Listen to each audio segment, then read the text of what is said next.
जी news आपके साथ मैं रूबिका लियाकत। देश हित में स्वागत है आप। नमस्कार, मैं हूं आपके साथ मेहमान समालिक। वो खबरें लेकर हम हाजिर हैं जिनमें आपका हित है, हमारा हित है, पूरे देश का हित है। खबर तो हर कोई आपको दिखाएगा, लेकिन इस अंदाज में खबर कोई नहीं दिखाने वाला है, जहां पर हम बिल्कुल सटीक तरीके से बताएंगे कि इस खबर से आपका क्या फायदा या नुकसान होगा। और देश हित में जैसे कि रोज होता है, हम 5 बड़े सवाल भी उठाते हैं, लेकिन उससे पहले नजर डाल लेते हैं देश हित से जुड़ी हुई 20 बड़ी खबरों पर।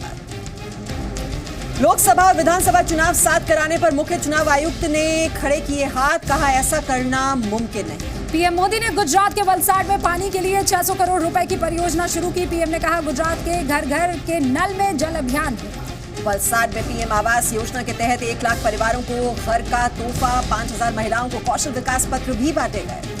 वलसाड में पीएम ने कहा 2022 तक सभी के पास अपना घर होगा। सौभाग्य योजना से हर घर तक बिजली भी पहुंचेगी। पीएम ने कांग्रेस पर कसा तंज, कहा अब दिल्ली से निकलकर सीधे गरीब तक पहुंचता है पूरा पैसा। बोले हमने सरकारी ठेकेदारों पर नहीं, परिवारों पर भरोसा किया। जर्मनी के हैम्बर्ग में राहुल ने की मोदी सरकार की आलोचना, कहा मॉब लिंचिंग के लिए बेरोजगारी, नोटबंदी और जीएसटी जिम्मेदार है। हैम्बर्ग में राहुल गांधी ने कहा मेरे पिता और दादी की हत्या की गई, मुझे हिंसा का सामना करना पड़ा, आगे बढ़ने का एक ही रास्ता है, माफ कर देना। राहुल गांधी ने आईसिस का जिक्र किया, कहा अगर विकास की प्रक्रिया से लोगों को दूर रखा जाएगा तो ऐसे ही हालात पैदा होंगे। जर्मनी में राहुल गांधी के भाषण को बीजेपी ने बताया भारत की संसद के लिए अपमानजनक, कहा भारत के अपमान का कोई मौका नहीं छोड़ते राहुल।